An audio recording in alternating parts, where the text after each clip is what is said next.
Aries, Taurus, Gemini, Virgo, Libra, Capricorn. Capricorn here,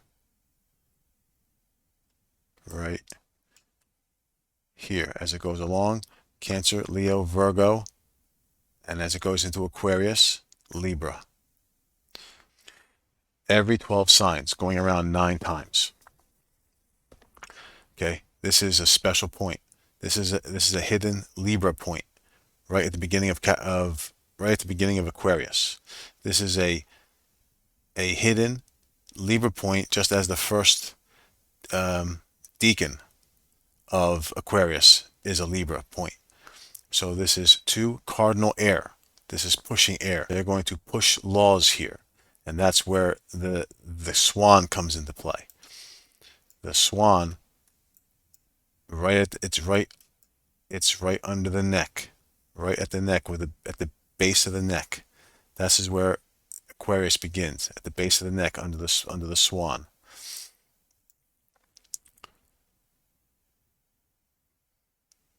If this was the cross, it would be his knees, because down here would be his feet. It would be at Christ's knee point, and the knee point is Capricorn. All Saturn based. Libra is cardinal air. This is establishing law. That's what's going on here. This is establishing law, not living with law, establishing law.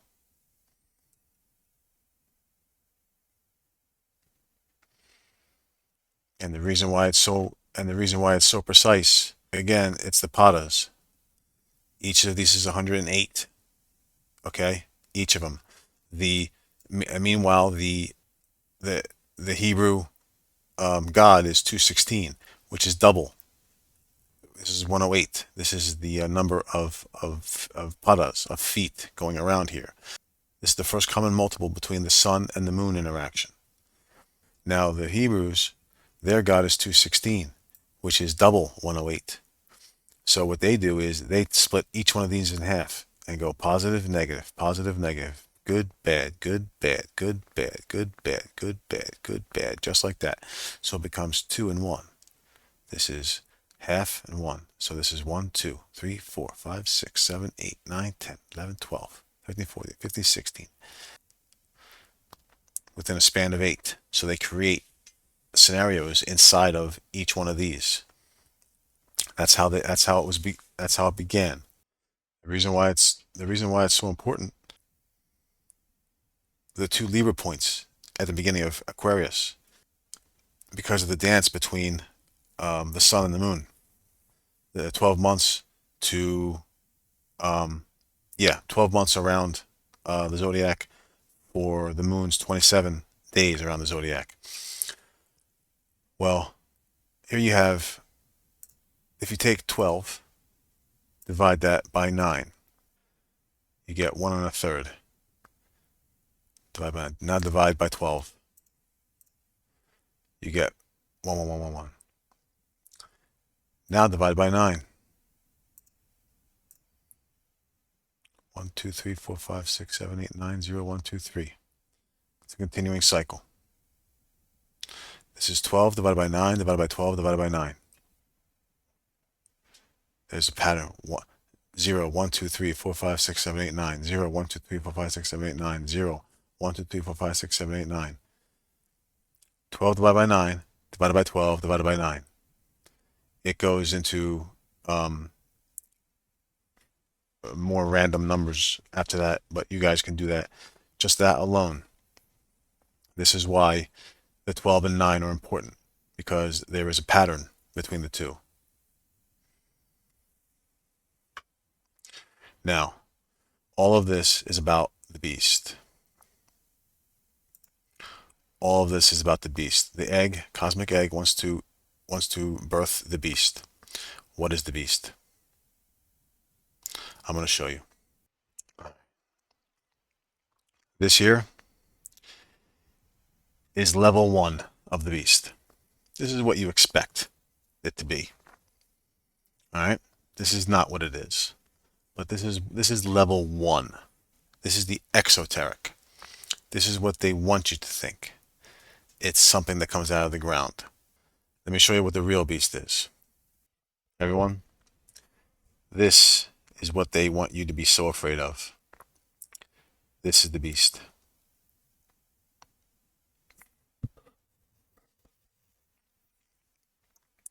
This is the beast.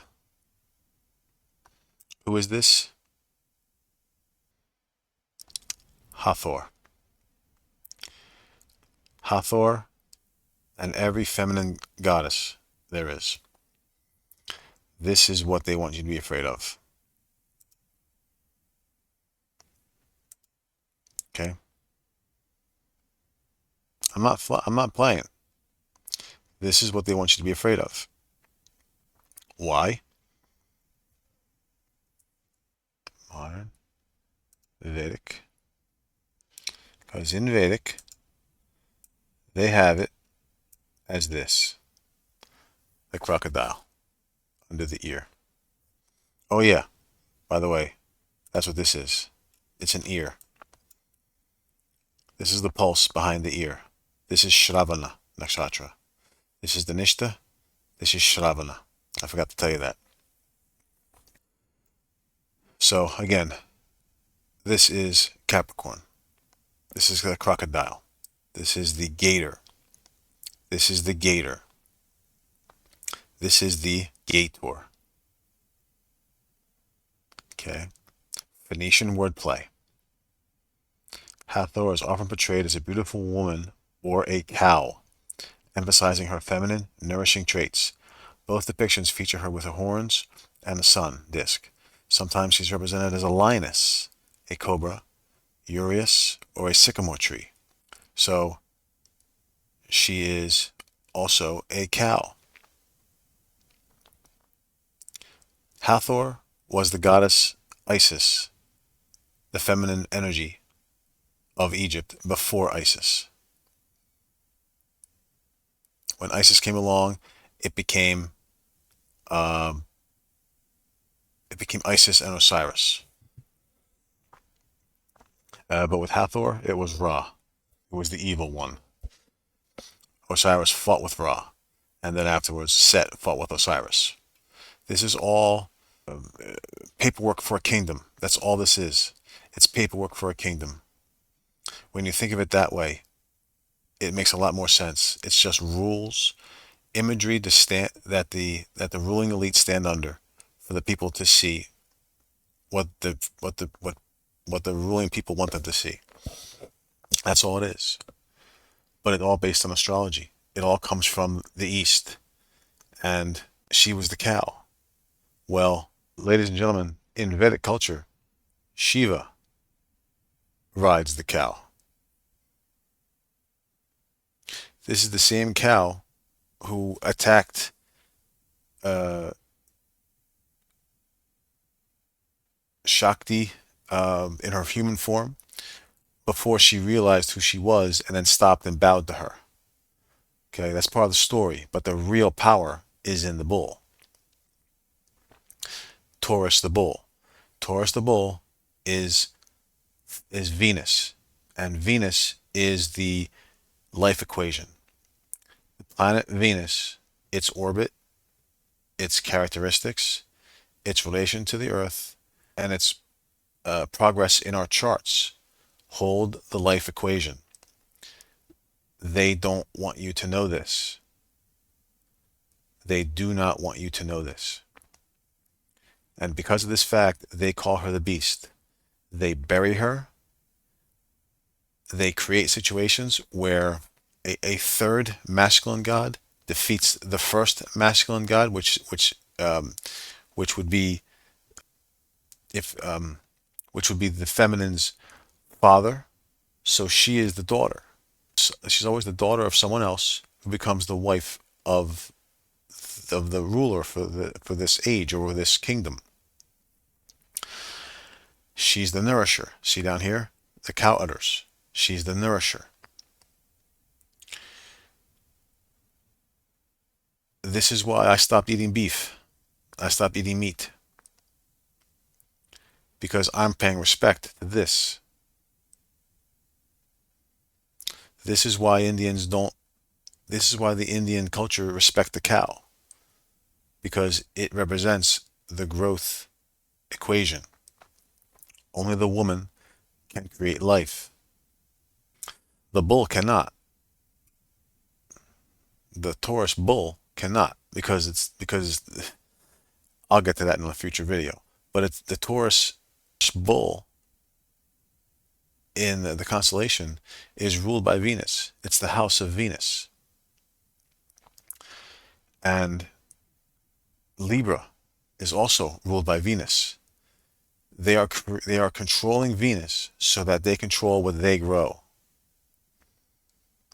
You have to control, you have to know the game. If you know astrology, you'll know the rules. If you know Jyotish, the rules of Jyotish, you'll know the rules.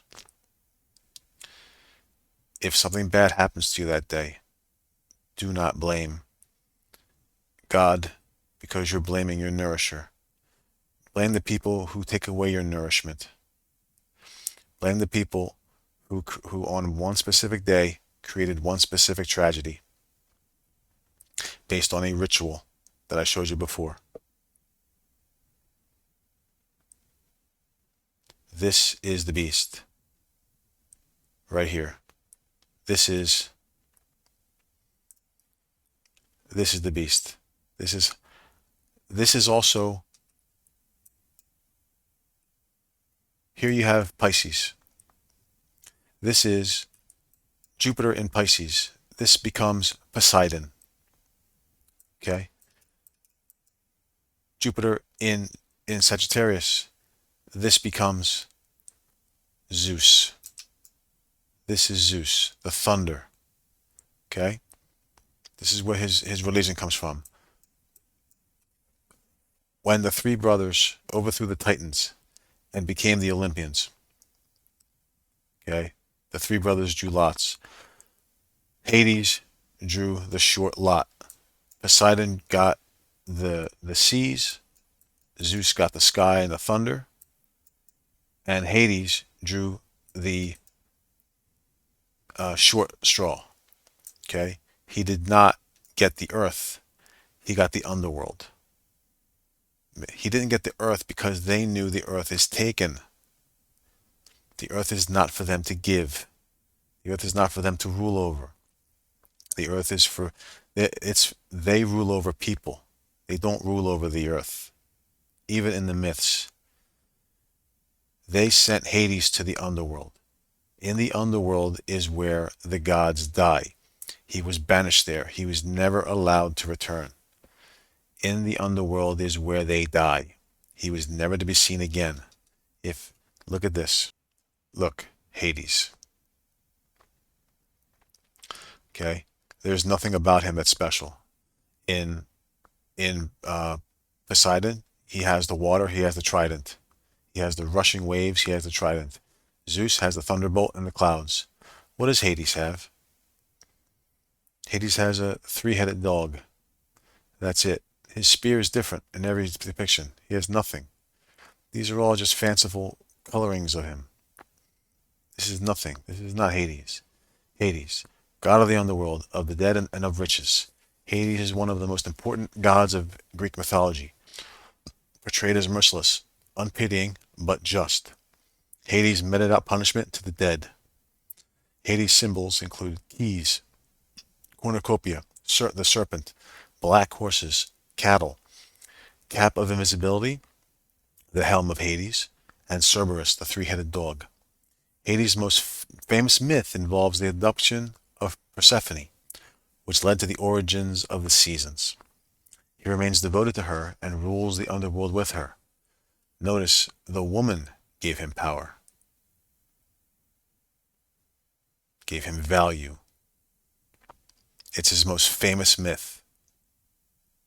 Not the fact that he was punished there, the fact that he stole a woman.